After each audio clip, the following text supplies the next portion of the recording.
I'm giving Richie a 5-second penalty for leaving the track and gaining an advantage on this week's episode of the 1 Hour, 1 Brain Cell podcast.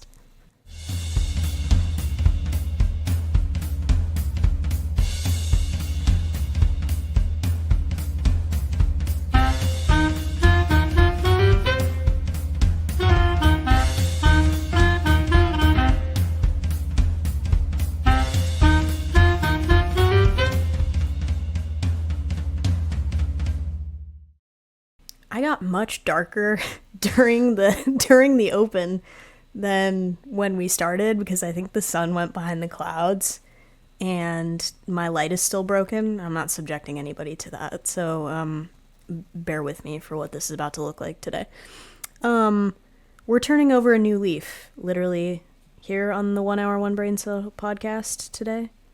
Look at her. She's beautiful. I gave a plan update like a couple weeks ago, but she finally did pop out a new leaf, and there's more on the way. So we're really proud of her. Everyone say that we're proud of Dolores.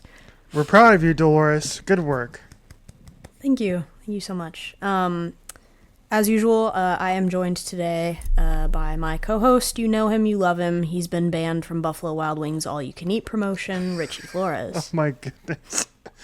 And I am joined by my co-host this week and my new driver coach, Jordan. That's true.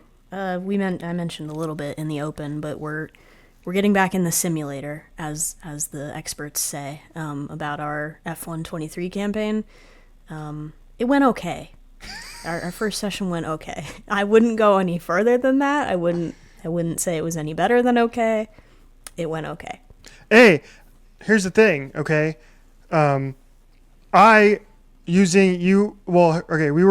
ended up doing some like practice laps on Monaco, and I did get faster using the setup that you created. So thank you. I knocked a full second off my time at Monaco, so I'm getting faster there. The track that I literally hate the most on that stupid game, I've gotten better at it. Is it better with? It's better with a wheel, right? Oh, it's so much easier. Yeah, the controller was just when I was running a controller, it was literally undrivable. It's a waste of time, but on the wheel, it's a lot easier. Yeah. Good. All right. Well, yeah, I think you and I said, but like when you just get more reps and more like time, you'll start to knock tenths and half seconds and stuff off your time. And then at some point you will reach a stage where gaining any more time feels like the most impossible thing in the world without hitting a wall. Yeah. And I think I'm there, maybe, but we'll see. It's been hard. Yep. I don't. My next track I need to conquer is Baku. That one drives me nuts too. Yeah. So I think that's our next training course is Baku. I feel like we should start on an easy training course. We should start on like Spain or Silverstone or. I would say something like Imola or Monza, but like maybe more Imola. But I don't know. We'll see. We figured out accidentally that you can set up a game without any other AI drivers in it. It was my own fault. I didn't mean to do that. And so we've decided that we're gonna set up some practice sessions and practice a little safe overtaking so we don't have any turn 1 incidents and things like that. But life imitates art, apparently, as far as the actual F1 race went this weekend. Yep, we did Jordan and I did Saudi Arabia, we did Jeddah, and and we did it after the race happened, and Jordan and I were on the front row. Jordan was on pole, I was starting second. And just like Oscar Piastri did, I did not make turn 1 at all. I could not make it work. Oscar made turn 1 by about this much of his wheel. He did sort of make it, but the angle he took to get there was not great. And unlike in real life, we did hit each other. We just had damage off. I think maybe some part of us knew that was going to happen. So I tried to turn and make the corner, and I bonked into Richie, and then I had to pull out of the corner and go around into the runoff area, and then they gave me a 3-second penalty for corner cutting, and they gave Richie nothing. So great. About as reliable as the real life stewards. Yep, Jordan had to print out a full-page printout of the incident and take it to the steward's office like Christian Horner did. Yeah, in full color, by the way. Like, how much printer ink do you think those guys use? I saw that joke on Twitter. That was so good. They just lug around like the 3D printer with them to print out the most high resolution image. Like they're trying to make a 70 millimeter print of the turn 1 incident. Like, what happens when you run out of cyan ink? Like, do you have to go to Staples and get more? Somehow it's always that color. No, it's just like your neighbor. It's just like your neighbor, and back in the day, because people don't talk to their neighbors anymore. But no. You just go and you just knock on the... But... Yeah, I don't. Whatever. I haven't seen my neighbors. I don't even know that they actually exist. I'm pretty sure I just live here alone by myself. I never see anybody coming in or out of their apartments, like, ever. You think it's like a Severance situation, like they stagger your entry and exit so you don't see anyone else? It's true. Yeah, the only people I see are out at the pool, and it seems like it's very quiet today. But yeah, so did they go around, like, does Christian Horner have to go around, like, does he have to go to, like, the McLaren garage and, like, knock on the door and be like, hey, do you guys have any ink lying around? That I can borrow? Very clearly goes to the V-Carb garage first, because they can mooch off of their little brother team all they want.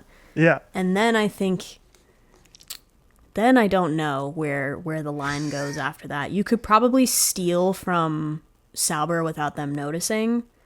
Haas doesn't have any ink. Haas wouldn't. They wouldn't have any ink, or it would be really expensive because it would be U.S. only. What else? I don't know if Toto would give him ink. No, they hate Zach Brown each would other. not. Zach Brown would not get, and Andrea Stella might, but Zach Brown wouldn't let him give Christian Horner ink. Right. And I think Toto might give him an empty ink package. And say that he has it printed out already. So right. There we go. Yeah. I think we got everybody. Did we get everybody? Alpine, who knows? French ink. Might not work. French ink. No, yeah, we didn't mention Aston Martin. Well, we know that doesn't work. That's true. Ferrari. We didn't mention Ferrari. Also doesn't work. Ferrari would give you the wrong kind of ink. They would be really well-meaning, but you would ask for like a specific kind, and they would give you the other one on accident because they have no strategy. Their strategy would be, yeah. You know what they would do? You know what Ferrari would do is that they would very happily give you the ink, but they wouldn't know where the ink is. Okay, yeah, that does make sense. I love that we've personality typed all of the teams into whether or not they would loan you printer ink. Anyway, if you're watching this and you have any insight into the paddock, please tell us if we're right.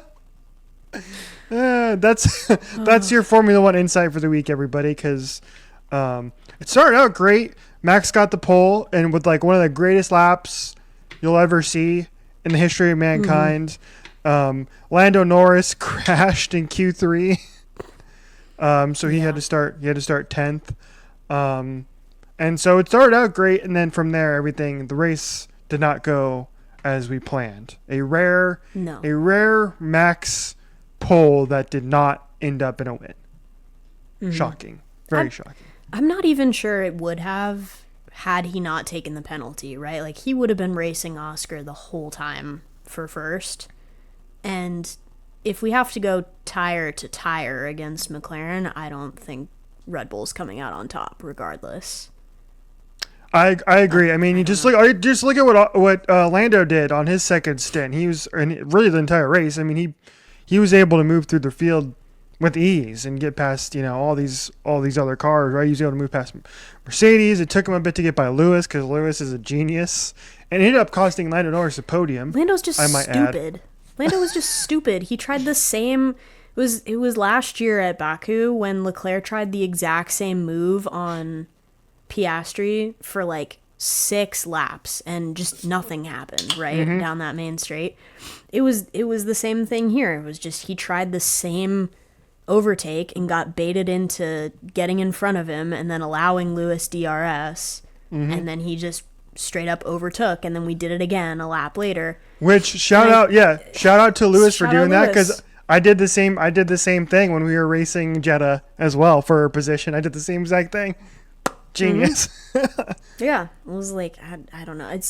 It was silly to me that Norris's engineer seemingly had to tell him not to do that because he would catch him on the main straight instead. And I was like, if you pull that once and it doesn't work, don't do it again. Right. What did you think was gonna happen? I don't know. I don't know. Silly. I'm not a professional racing driver, but I did go P20 to P1. Yes.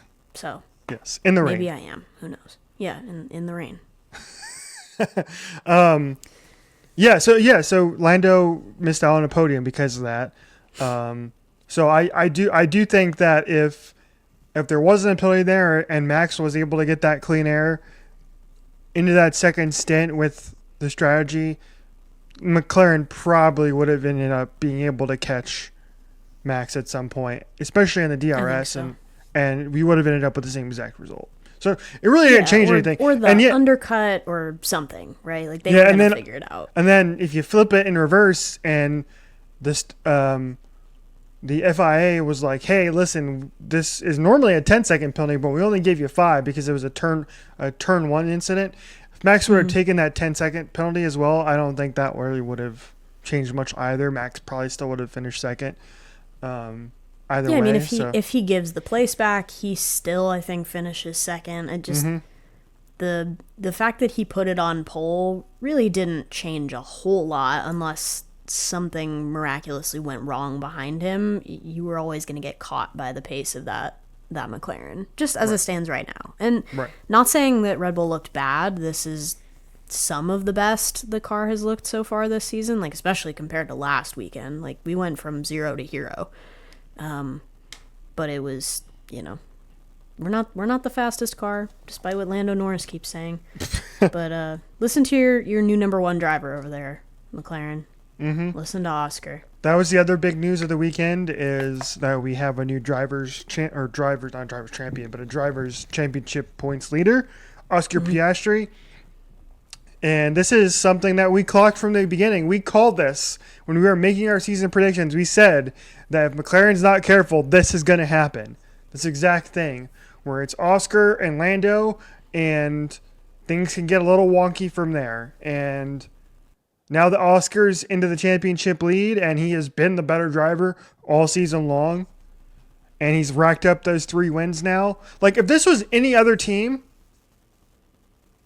he would be 100%. The entire team would be right behind that driver, right? Yeah.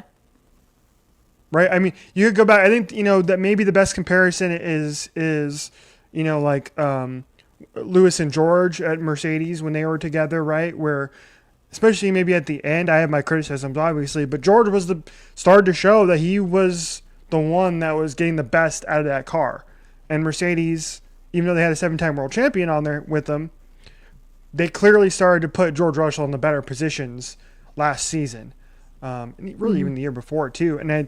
And I wonder if that's the case here, is that McLaren has to understand that, because at this point they have the constructors title locked up.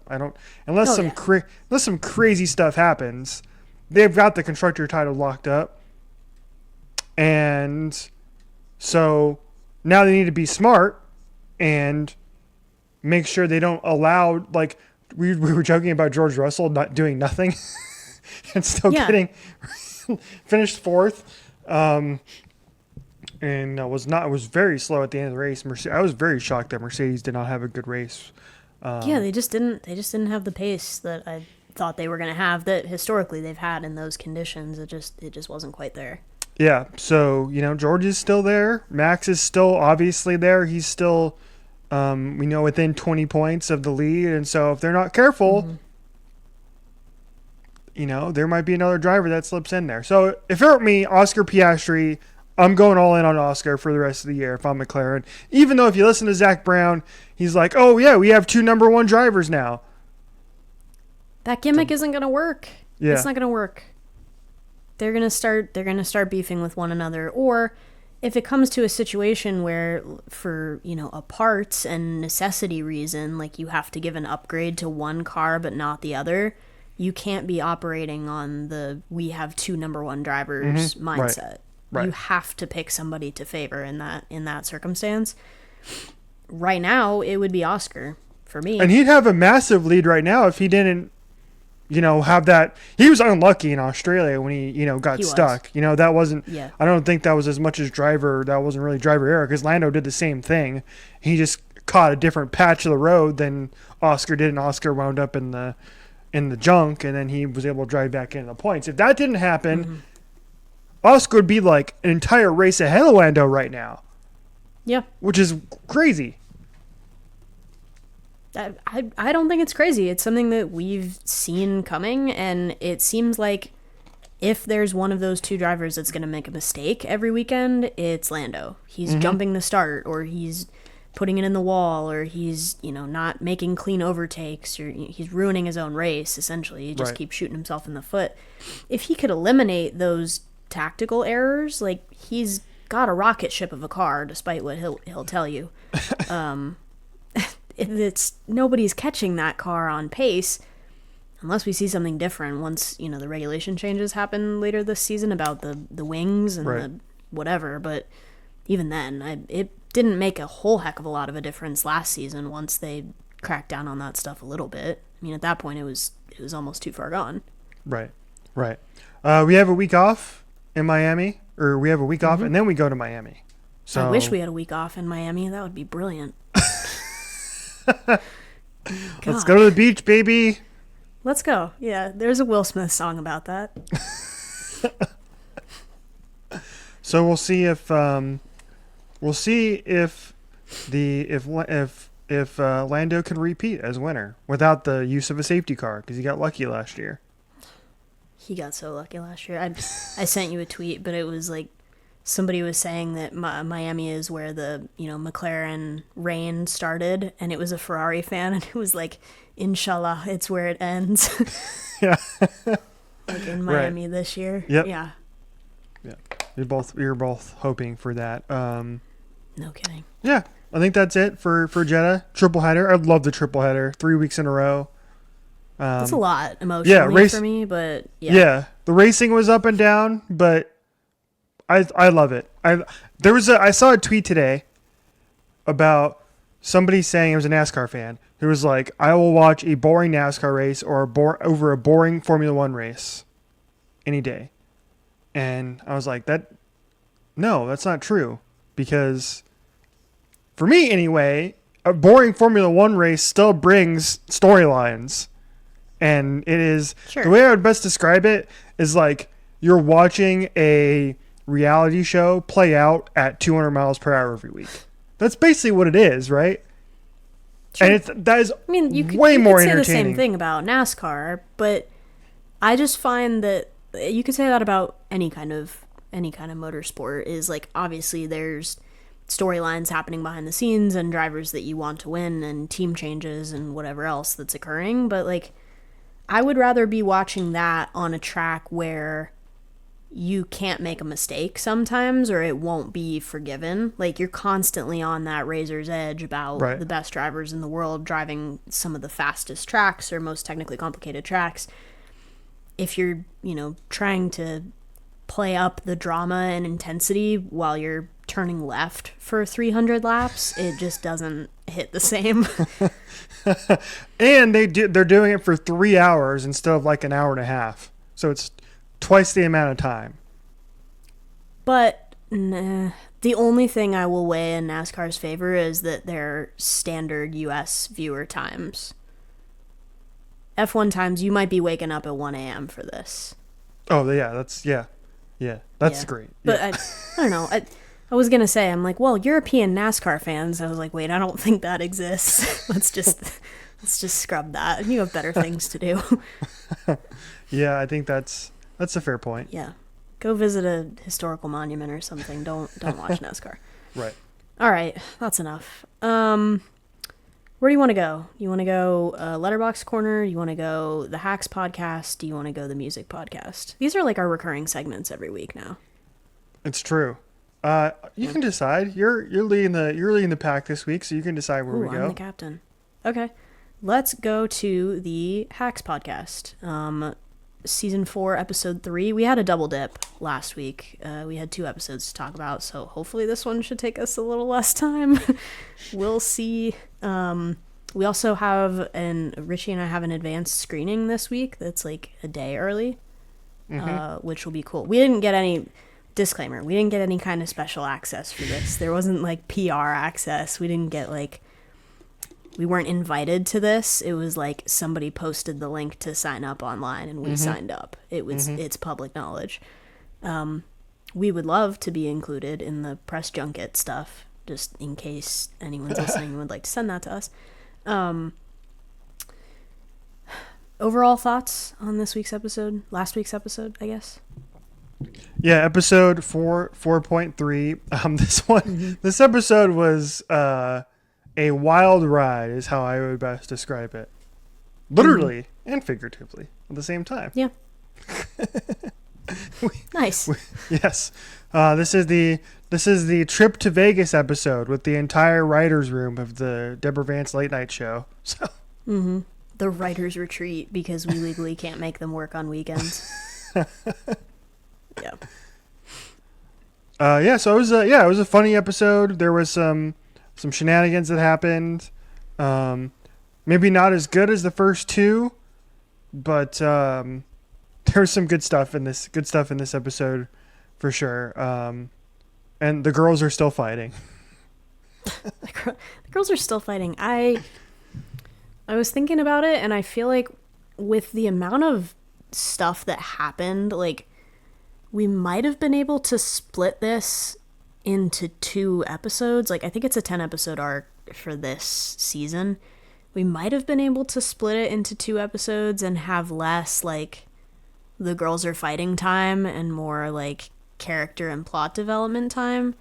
But if we had to rush and put it together, which is the feeling I'm getting, is that this is a setup for much higher stakes and faster pace through the rest of the season, is it was done pretty well. We got Kiki back, the Queen. Yeah, Queen Kiki back. I thought she was gonna fix it, and maybe she still will fix it, through a third party. But she needed to knock some sense into Ava about essentially blackmailing Deborah about her position. But we did finally get that, again, in a very the girls are fighting way.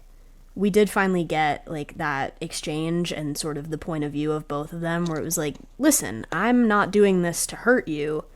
I'm doing this because I did it because it's better for both of us.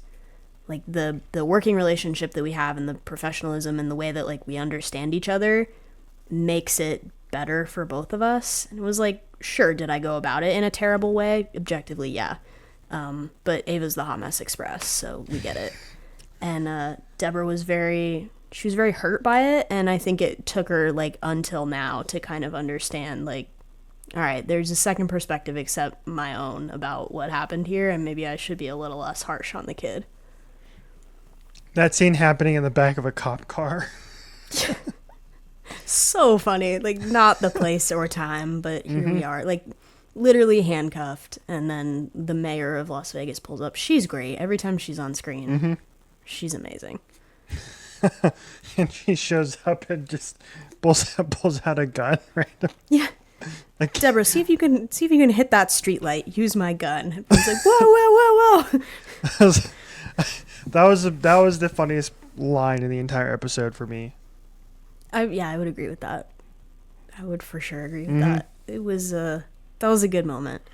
Hopefully we can move forward now. We get a little less the girls are fighting, because I think if we do too much of that going forward, it'll start to get a little stale. Yeah. There has to be something worth moving forward for. Yes. I mean, that's kind of the entire arc of the show so far, is there are peaks and valleys to them kind of, separating and then coming back together and then, whatever. So eventually, like, I just hope they don't make us wait all season. Like, they don't wait all 10 episodes and then that's when we get our resolution. Like, we got to get there sooner. I would agree. If we don't get there, in like I think we'll be there by the halfway point of this season. Mm-hmm. Yeah. I think we got maybe 2 or 3 more episodes of this. Yeah, and we are led to believe that in episode 6 is like something happens that has been teased. And so that's going to be the big game changer. That's episode. Usually what happens, right? Like if you hit a mid-season finale kind of point, right? You chop it right in half. You get like episode 5, episode 6. Mm-hmm. It was the same way with like Warrior Nun season 1. Like just off the top of my head, like that's when we got the big fight scene encounter. Ava runs away. She leaves all that behind, and then the Tarrasque kills, well, quote unquote, kills Lilith, but right. That was like big turning point mid-season finale where everything had been kind of leading up to it until that, and then there was a peak, and then we have to now fix this. So we'll see. Most shows follow that format, so I would not be surprised if it goes the same way. And then at the end of the episode, we get the reveal that we get their HR person at the TV show network has to follow them around everywhere. Because of their actions on the retreat to Vegas. Yeah, we're getting adult supervision required for the adults. Yes. Yeah. That should be interesting. They're going to traumatize that poor girl. Yep. And then we find out all this stuff that somebody in there has revealed all this to HR. We don't know who it was, obviously. Yeah, there's a mole. I am led to believe, I don't think I told you this via text, but I am led to believe that it was either one or the two of them. Most likely, it was either Ava or Deborah that did that intentionally, but they're not telling each other that they did that intentionally. I don't know if I see Ava doing that. Because one or the both of them were like... I could see Deborah doing it. Yeah, we're like I the think only it was one of the writers. I mean, yeah, that's the easy choice.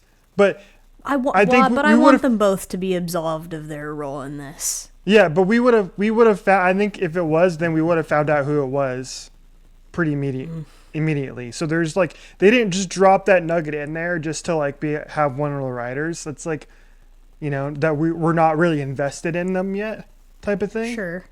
But like what would their motivation be for doing that? Deborah's still trying to get Ava fired? I mean, she wasn't really involved.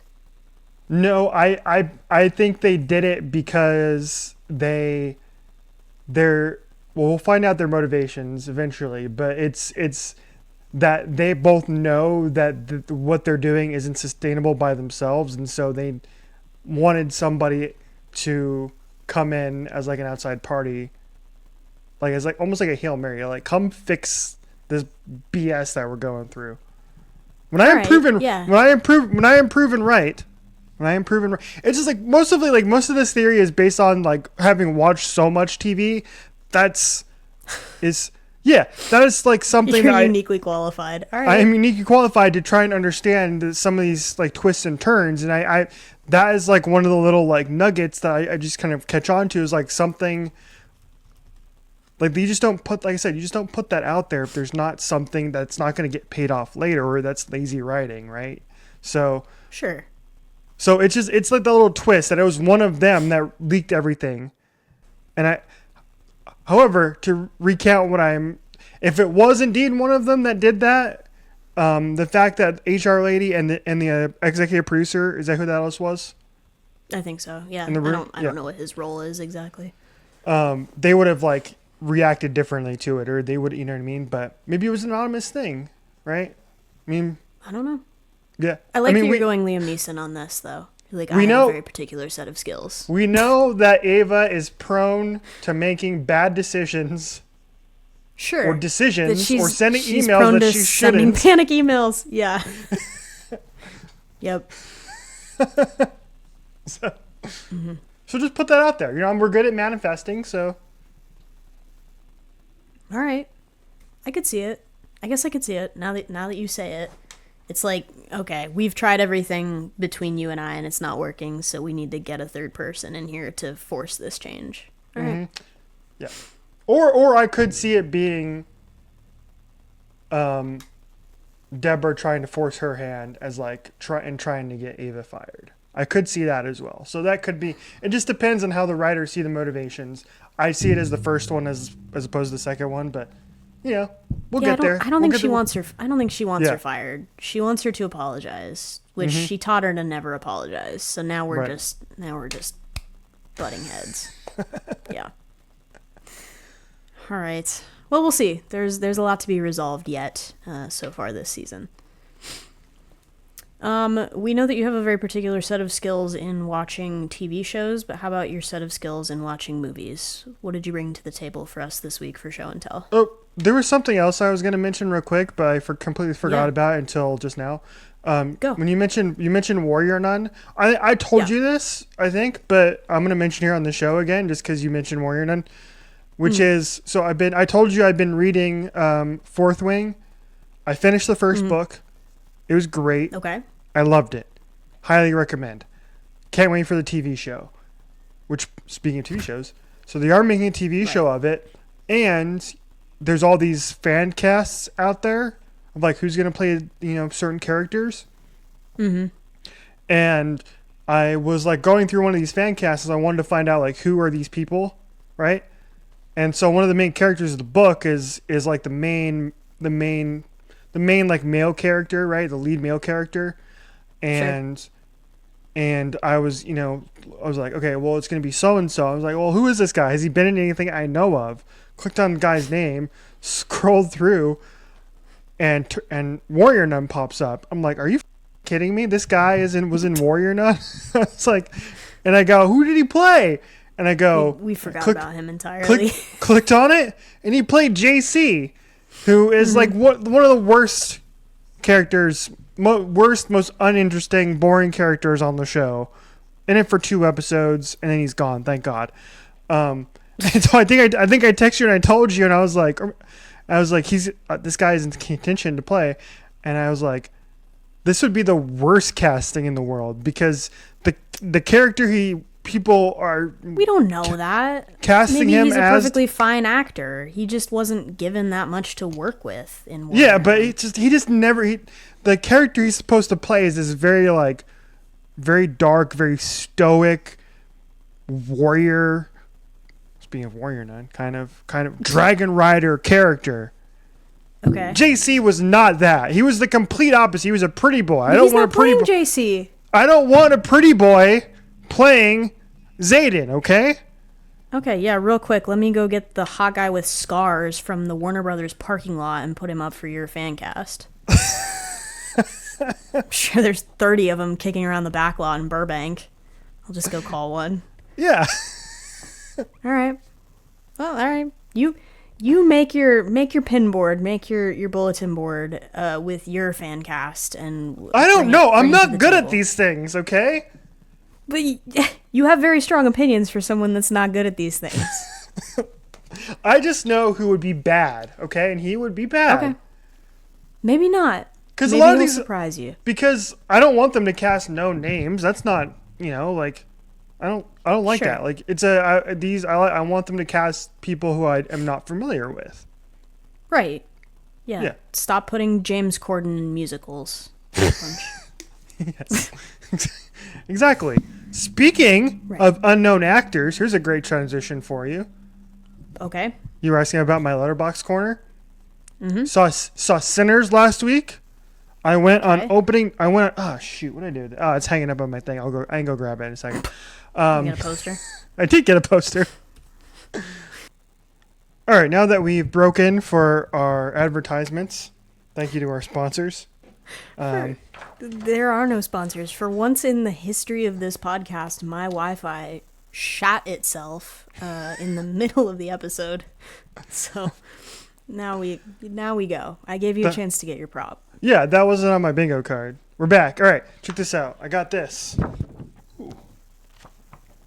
hit the mic with it. Yeah. All right.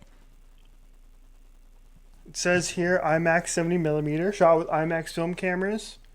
That's cool.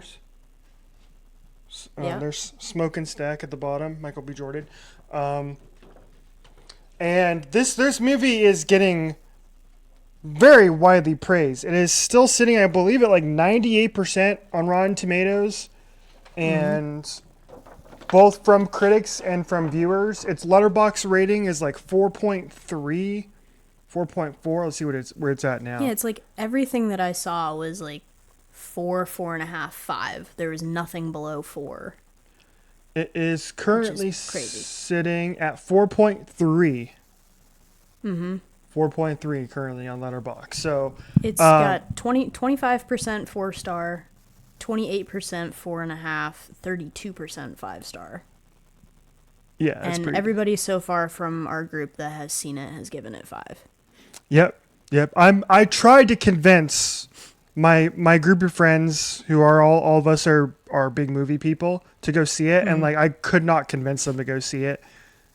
I even tried again on Friday, and I don't know if they're gonna go see it. And I'm like, you are missing out. I'm going to avoid spoilers here, obviously, so I'm gonna be as generic as I possibly can, because knowing the least amount about this movie is better off for your viewing pleasure. So, because that helped my experience with the movie. So, first, I will say that this movie was not quite what I expected it to be, which is part of the reason why I liked it. Number 2, we're talking about unknown actors. Miles Caton, Caton. He plays one of the main characters in the movie, and he is absolutely amazing. This is his first ever film role. Wow. And he is like, I think he is the first character you see on screen in the movie. Oh, heck of a debut. Obviously the movie looks beautiful because it was shot on IMAX, and it was, shot in it was shot in Louisiana. And it looks amazing. Its sound is amazing. The score in this movie is amazing, and it is so well done that like the sound and the score and the music is like a character unto itself in the movie, which is really, really cool. Performances across the board are amazing. Oh, did I lose you again? Oh, I keep losing you. Yeah, you keep going. Keep going through it. I'm back. Well, you're back now. I have to believe it might partially be your fault and not just mine, but let's just keep it rolling. Yeah, I know. We've never run into this problem before, so I don't know. Maybe I should start my Wi-Fi, but I'm gonna keep going. Yeah, I'm gonna keep going, even if I have just go through it. Edit this myself. Okay, edit this myself, and I lose you again. Okay, so yeah, music, score are a character unto itself. It's terrific. Performances are great. There's one scene in particular about midway through the movie that is like legit one of the coolest things I've ever seen and heard on the big screen, and it made it even cooler in that IMAX 70mm format. The score is Ludwig Göransson, right? Who did? Yes. He's done a bunch of other films, but Oppenheimer. Yeah. Black Panther. I was trying not to say it. He will do the Odyssey. Yes, and he's like the best composer working right now, I think. And that's saying something, because there's Hans Zimmer out there. There's some others out there that are great as well. But 5 out of 5 movie. Go see this movie in theaters. I promise you. I feel like I say this all the time with movies that I love, but that's why cinema is so great. It's like, this is a movie that, again, is meant to be seen in theaters. No ifs, ands, or buts. 5 out of 5 stars. Go see it. It's amazing. Don't listen to the haters. There are some haters on this movie. I've seen a couple pop up, and I was like, there's always haters. Come on. I was like, oh, get out of here. Okay, anyway. So go see the movie. It's amazing. It's terrific. And I hope it makes a ton of money. And it already has, and it will Right. continue. And I hope it gets nominated for Oscars. I compared it to this. I hope that Sinners doesn't become last year's Dune or this year's Dune, because Dune was another movie that was really well made and a lot of people loved, that was in a genre, and because it came out in March and April, it lost a lot of that steam, and by the time Oscar season rolled around, it got kind of screwed out of a lot of these different categories for Oscar nominations. But I hope people don't forget about this movie come Oscar season, because it deserves some love in a lot of these different categories. Will it win Best Picture? Will it be in contention for Best Picture? I don't know. But it's kind of a weak year for movies in a way. Like, there's not a lot of big name directors, not a lot of big time movies. A lot of that got pushed till next year, which is going to be stacked. So, yeah, can't say enough great things about Sinners. Go see it. All right. Glowing review. Well done. Yes. Let's see. Where do we want to go? You watched a movie this week too. I did watch a movie this week. I watched a movie at home this week. It was what is it called? How to Make Millions Before Grandma Dies. It was on. I was scrolling through trying to figure out what to watch, as you do, and it was on, I believe, Netflix. I don't know. We don't like Netflix anyway, but it was on a streaming service. And I watched this movie while I was dog sitting, and it was like fine and dandy until the end, which, like, the title gives it away, right? It's literally called How to Make Millions Before Grandma Dies. But it's not what you think it is, and it's a foreign film, so very much in the same vein as like Parasite or something that was, critically acclaimed, that's a foreign film. I would very much recommend watching it in the original Thai, just with English subtitles, because when it preloaded, it loaded with the English dub with the English subtitles. And I don't know, there's something about my like visual auditory processing lag that like has a bad time when the words don't match their mouths. But it also just, from the second I like turned it off and put the original audio track back on, there's so much more like nuance in the recorded. It's the way it was recorded and the way that it was intended. There's so much more inflection and character and emotion that can be conveyed in the original, even if you don't understand what's happening in the original language. The subtleties of it and the way that the lines are delivered just add more weight to it and make it feel more complete. So watch it with the English subtitles. I'm not saying put on the audio track and don't understand anything that's happening, but watching the English dub of something like that, I do feel like you lose something. And if you've never watched a foreign film before, give it a chance. There's some great stuff out there by some great filmmakers that just is not in English. That's totally awesome. Get out of your comfort zone with it. Everything was going fine until probably the last half hour of the movie, and then I started crying, couldn't stop, and scared the dog that I was watching. And it was one of those where it just sort of like your nose starts running and your eyes start leaking and you can't make it stop. So I was like wiping right. my eyes on the sleeve of my shirt, and I just made a massive wet spot on the corner of my shirt. And the dog was concerned for my well-being, and I was concerned about the dog's well-being, and it was the only reason I didn't give it 5 stars, which is hard for me on Letterboxd. I don't like to give stuff 5 stars because it's setting a bar that's impossible to beat, is that I would not be able to watch this again without redoing plus 100 emotional damage to myself. Right. So I gave it 4.5. Right. But it's excellent.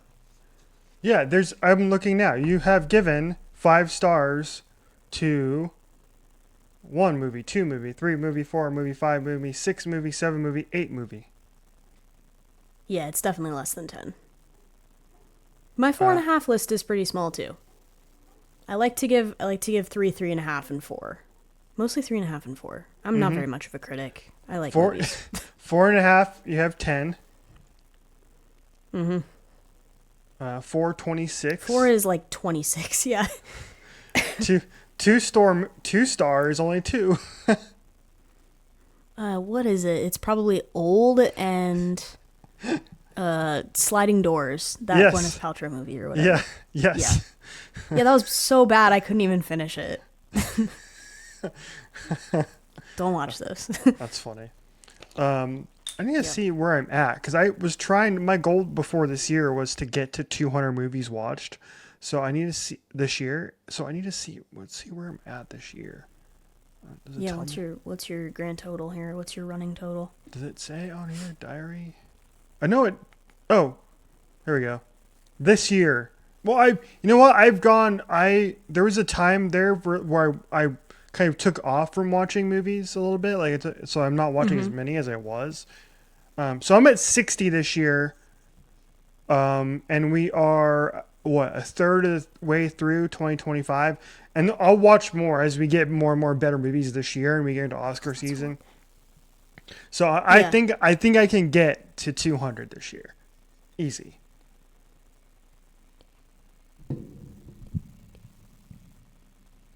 I'm at 23. They're mostly like 4-star movies though. I'm having a pretty solid year on picking stuff. Yeah. I'm not watching the dirge that is M. Night Shyamalan's Old. Yes. Or that random Hallmark movie that we picked last year. Dude, there was which movie did I watch recently that I just hated? Oh, I watched a movie called Y2K. I gave 2 stars, which is like one of the lowest I've given. Unwatchable. That was really bad. Oh yeah, that's that new one, right? Mm-hmm. Bad. Yeah. I watched another one. I gave another one 2 stars. Mississippi Grind, which was not good. That had Ryan Reynolds in it. Yeah, not very good. Smile 2 I watched recently. Did not give that one. Captain America Brave New World. I watched that one. Did not like that one either. So I did go on a binge of watching all of the Mission Impossible movies. Yep, I remember seeing that happen. The first 7 before number 8 comes out. So. Okay, Tom Cruise. All right. Would you let Tom Cruise play the male protagonist in the Fourth Wing movie? No. Okay. So I won't call him then. No. And the reason why is because the author has stated that she made a mandate for the casting of the show that Zayden has to be no big names. A person of color. Yeah. So. Okay. I like that. All right, we have music this week. We have the full release of the long-awaited Julien Baker and Torres album, Send a Prayer My Way, which came out on the 17th, which will be last week by the time you're listening to this. Right. We also had a little listening party event that was kind of informal that they did on Bandcamp, which was kind of cool. They were just in the chat, kicking around with people and answering some questions about the production and the composition of the album and how it came together, and then just sort of sending some fun anecdotes along the way. And I'm willing to bet that you and I were probably the oldest folks in chat, other than maybe the artists themselves. I tend to agree with that. I think that's true. Yeah. It seems like it was a much younger, more online audience than the two of us, but yes. We learned that JB is as tech illiterate as we expected, or predicted, I suppose. She's very offline, and I like that. It took a couple of songs to get into the chat. It was mostly just Torres holding down the fort. Mackenzie was holding it down for the rest of us, and then eventually Grandma Julien jumped in and was dropping some sage life advice like get a dog and yeah, cat works. I'm so glad you screenshotted that. As of recording, that is still our header on Twitter, which we changed on a regular basis because we're non-diagnosed ADHD, so we have to change it all the time. Yeah, I just sneak in there and change it to stuff occasionally. I'm like, I like to go and see if you've done it, and then if you haven't done it and we haven't done it in a while, I'll go and change it to something. Yeah. But I'll leave that up for a little bit, just so the people don't miss out when they listen to this episode. Right. You're welcome. But yeah, the actual album itself, loved it. Good stuff.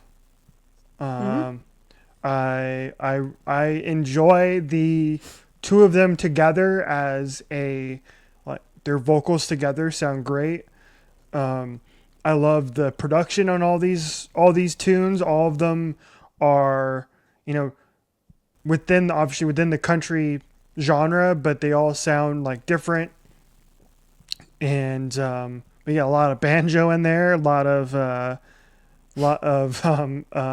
pedal steel, which is great. Pedal steel. Um, Yep. but of course, the standout is something that we always talk about is JB and McKenzie's songwriting is terrific, like from top to bottom. And this is an album that is they've like they I in their interviews they've kind of joked about like the first time they started sending stuff to each other. Mackenzie sent JB like pieces of a song and just called it pastiche. And so like may have started out as kind of a joke, but there's a lot of serious topics in this record, and it's something I can appreciate. And yeah, big fan of this record. Yeah. I like it's a little like almost every song feels like a little anecdote or like a little slice of life, for lack of a better term, that's like regardless of whether you are sort of what's the like you're trying to inference, there's a word here, I don't know, anyway, you're trying to like glean the meaning of it, and you're looking deeply into it, and whether you're able to like find out exactly what that means, or whether you're just sort of extrapolating what they might be talking about and applying it to your own life, it's very relatable. The craftsmanship of it is, it's such an album that like you can just have it on, right? You can just be listening, and whether you're driving or whether you're at home or you're cooking or whatever, just put the record on. It's one of those that I feel like in a lot of years that you'll just go and plop that record on because it's warm, it's familiar, it's it's something nice, something just slice of life. And I feel like for a lot of folks that are Julien fans that are not very well versed in country, this is like country light. So if it's like turned you off from it or turned you away from it because you don't like country music, like give it a shot. It's something different than the usual like the current top 40 pop country genre. Mm-hmm. That's very more dirt road, old boots, cowboy hat kind of deal. Yeah, check it out. I like it, and the vinyl pressing is gorgeous. The orange glitter that you and I both splurged for. Yes, the one that was supposed to be delivered to me today, but my mailbox isn't big enough, so I have to go pick it up at the post office tomorrow. That's crazy. For the amount of vinyl you've had delivered to your place, like, are you sure it's not just full? No, I checked the mail like once every 2 weeks, and it was my 2 weeks to go check it like 2 days ago. All right. Well, because they used to do it. They used to put it. I used to have a locker. Like they used to have a locker set up, and I think they have gotten rid of that because I haven't. And that's usually where that stuff is delivered, and I haven't had to do that in a while. So I don't. I think they may have gotten rid of it, or maybe the people are just too lazy to go put it in there. So I really know. I really know, but I am going. I have to go pick it up instead, which is fine. It's not that far of a drive. I can deal with it. Yeah. You have to go rescue it from package purgatory. Yes. Exactly. All right. We had the passing of a major figure over the last week. By the time you listen to this, whether you are a devotee of organized religion or not, the Pope did pass away. So, conclave enthusiasts, now's your time to shine with your knowledge of the process. I would like to give, in a very strange way, I would like to pay tribute through what I know as the Pope Room in Buca di Beppo. Are you familiar with this? Absolutely not. This has got to be fake. This is not true. It's so real. I've been there. I've personally been there, and it was not a fever dream. That's crazy. I sent this to you on Twitter, and I think the the general post was something along the lines of like, mourning the Pope's death by going to the Pope room at the Buca di Beppo at City Walk at Universal Studios or something. It was weird. It was very weirdly specific. But I sent it to you and you were like, what is this? Like, there's no way. Like, are you not familiar with the lore of the Pope room? And I found out just before this show that you were not familiar. So I've prepared a small eulogy. Not about the Pope room, because that's not going away. But to tie this in. To lead you all in, if you're unfamiliar, Buca di Beppo famously is like a family-style Italian restaurant chain, kind of like the one that used to say, if you're here, when you're here, your family. They've since removed it because I guess we're no longer family, which is rude. And the place that has the unlimited, quote-unquote, breadsticks. Now, I say that because one time we went there for a team meal and the server refused to bring me any more breadsticks after I consumed at least 8. And there is photo evidence. I will not be showing it here on the podcast, but I'll find it. Anyway, I'm definitely not bitter about that, but back to the subject. I came up with this phrase. The whole restaurant is decorated in what I am now coining as Italiancore maximalism, which would be an awesome episode title, and I might do that anyway. It's like if you took every stereotypical, photo of like an Italian family from the 1930s and 40s and advertisements from the 50s, like things you would see on the side of a pasta jar, and you just smacked all that on the walls, like all over the place. And it's through the whole thing. And one room in particular, the Pope room, is dedicated to just pretty much like all of the... I don't think it's just the Italian popes, although most of the popes in history have been Italian. But there's like pictures of previous popes and, all kinds of things like on the walls in this room. This room is circular, important, and in the center of the table, this large round, banquet style dining table, in the center of the table, in the center of the room, there is on a Lazy Susan, important, there is a glass box containing I'm looking at a picture right now just so I don't miss anything.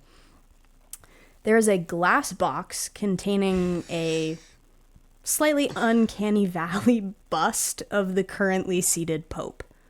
And I hope that sounds really weird on audio, because it is. Go and look it up if you don't believe me. I'm not just like, I'm not making this up, I promise. But the fact that it's on a Lazy Susan is maybe the best part of the whole thing, because the one time I was there and I was seated in the Pope room, this is an abuse of power, but you could take the Lazy Susan and spin it so that the Pope would be facing somebody at the table, right? So if somebody across from you says something questionable, you can literally make them face their Catholic guilt and like say it to the Pope, which is crazy. Now, again, that's an abuse of power. I would not recommend that. What if you spill a mountain of fettuccine Alfredo on the glass box? It's a glass box. He's fine, but he did see you do it, and he's telling God. We actually asked for this when John Paul II died, and they gave it to us. Still sitting above my family's liquor cabinet. I'm sure I have a photo of it somewhere. Right, that's what I'm saying. So I was looking at that because they do like to update. They like to update the bust to reflect the currently seated Pope. And I found an article. It's from the Daily Meal. I don't know if that's reputable or not. But they were like, what happens with all of the old busts of the Pope? And I guess it varies. Like, sometimes they go to Catholic schools, but they've been at yard sales or like in people's houses or like other places in the restaurant. So realistically, like, the odds that you're being watched by a retired Pope bust from Buca di Beppo are low, but never zero.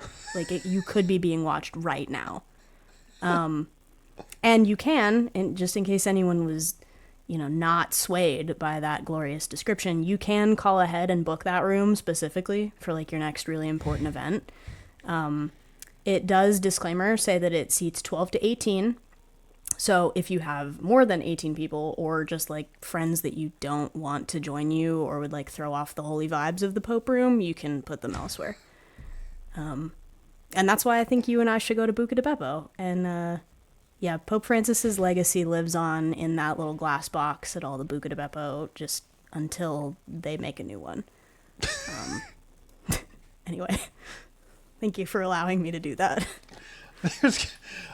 There's got to be, it's got to be like written into the Catholic doctrine of the conclave from here on out about how each Buca di Beppo with a Pope room has to go about the ceremonial removal of the previous Pope.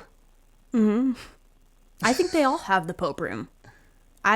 I've not been to now granted I've not been to that many locations of Buca di Beppo, but I've not seen a Buca di Beppo without the Pope room. I feel like that's a requirement. Like every Cheesecake Factory has that vaguely ominous like decor that's, I don't know, somewhere from like the Middle East, but then all the sconces look like the Eye of Sauron. Like, I don't know. But they have to be built according to a blueprint. Oh my God, there is... Update. The Pope's head from Buca di Beppo is still for sale, but has been reduced in price to $1,300. Okay, can we crowdfund that? Wait, which Pope is it? Is it John Paul II? No, I think this is... No, Can this we is... save up for the... Can we save up for the Francis one? Is this Hold on, I can't... They're all old white men, so I honestly can't tell. But I don't...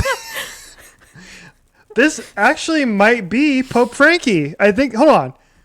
No. Yeah, let me bring this up, because I swear to God, this actually might be Francis, but I don't think it's... That is so quick. That just happened today when we were recording. Who is on eBay listing this right now? Okay, hang on. Okay, here. There's no way. Because I don't think this is John Paul II. I don't look like him. And I don't think this is Benedict either, because Benedict was very, very ugly, and this one is not as ugly as... Oh my God, okay. Ugliest Pope Benedict. Write that down. Don't speak ill of the dead, I guess. You're gonna get haunted by the... Yeah, the who is that? Hold on. Update. The Pope's head from Buca di Beppo Station Square. That's from 41 weeks ago. Oh, maybe that location closed, though. Yeah. Hold on. That could be Francisco. Buca di Beppo Station Square closing permanently 10 months ago. So that's probably recent. Yeah. Could we raise that? July of 2024. How do we find it? Gracious. We can probably find this and get an offer up for like... No, that's from 41 weeks ago. He can't still be for sale. It did say that they won't take less than $1,000 for it, which is crazy. That is insane. That's I'm on like Google Shopping and it's not showing me anything good except like crystal busts. And I don't have that. You know what's funny? This crystal bust of Pope Leo from Baccarat from the 1890s is the same price as that wax bust from Buca di Beppo. Capitalism. Real quick, before we go, I do have a quick background about the Conclave.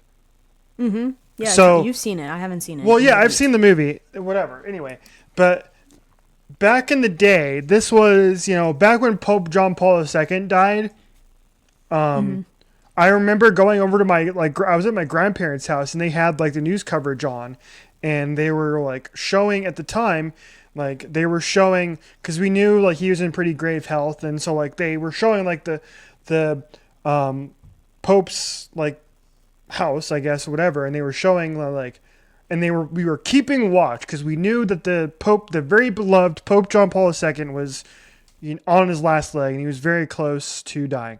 And so there was a vigil going on outside of the Pope's apartment. And so I remember going over to my grandparents' house and they had CNN on and they were watching this happen. And so like, I was like, what is happening? And I became absolutely obsessed at the time. I was a teenager. So of all things, you would not expect a teenage boy to be obsessed, a non-religious teenage boy to be obsessed with the Pope. But for like a good solid like month, I was locked in on this, dude. And I kid you not, I'm not joking. And like part of it was like at the time I loved history at the time, still do obviously. And like I just found it to be so interesting. Like how everything was so scripted and laid out and how it doesn't happen all that often.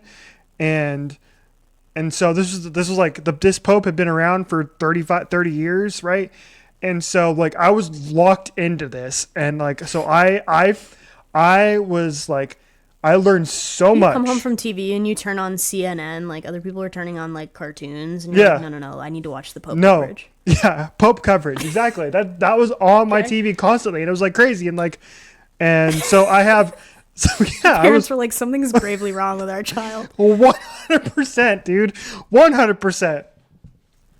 Absolutely. Oh my god. And so yeah, I was locked into the coverage of the Conclave and it was interesting. And I always find it so fascinating, like all the stuff that they have to go through. And like this is going to be the first time in a while because the last time it was weird because the Pope resigned, he quit, and that was the first time that happened in centuries.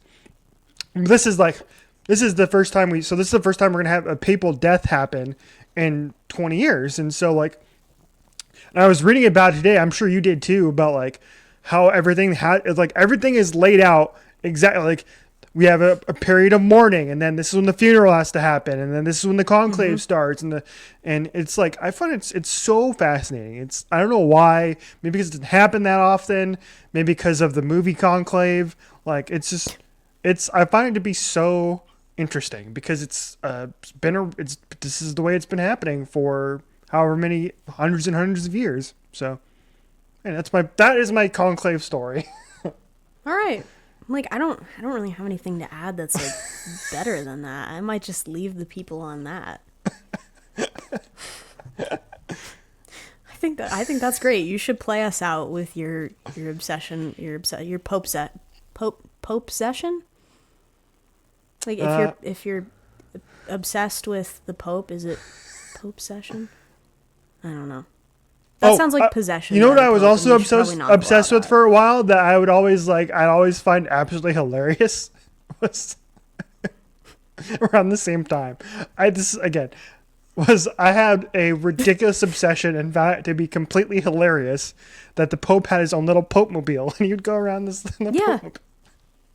Pope-mobile is funny. Pope-mobile will never not be funny. There's something about it.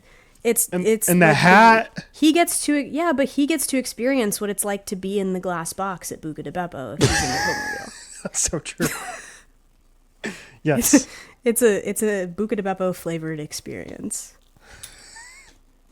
I got nothing else to add. Yeah, Let's it's leave over. it there. Okay. It's over. All right. Thanks everybody for tuning in for another episode and for all the love you've shown us on the last couple, especially like our Gagacella episode. We see you viewing our short, like 1,800 people. Where'd you come from? Please come back. Please stay. But we appreciate all of you. You can catch our content at OHOBC Pod, wherever you get your stuff. We're on Twitter, Instagram, TikTok, YouTube, maybe shortly on Twitch. Haven't decided yet. We're pondering our future on that. But stay tuned for full coverage of the Papal Conclave. Jordan and I are going to do a live stream 8 hours a day covering we will not. The Papal Conclave. We place your bets. Who's we, girl? Who's we? I'm going to let you handle that. You can Let's be go. Our correspondent. Let's go. All right, stay tuned for Richie's correspondence on the Conclave. We'll see you all next week.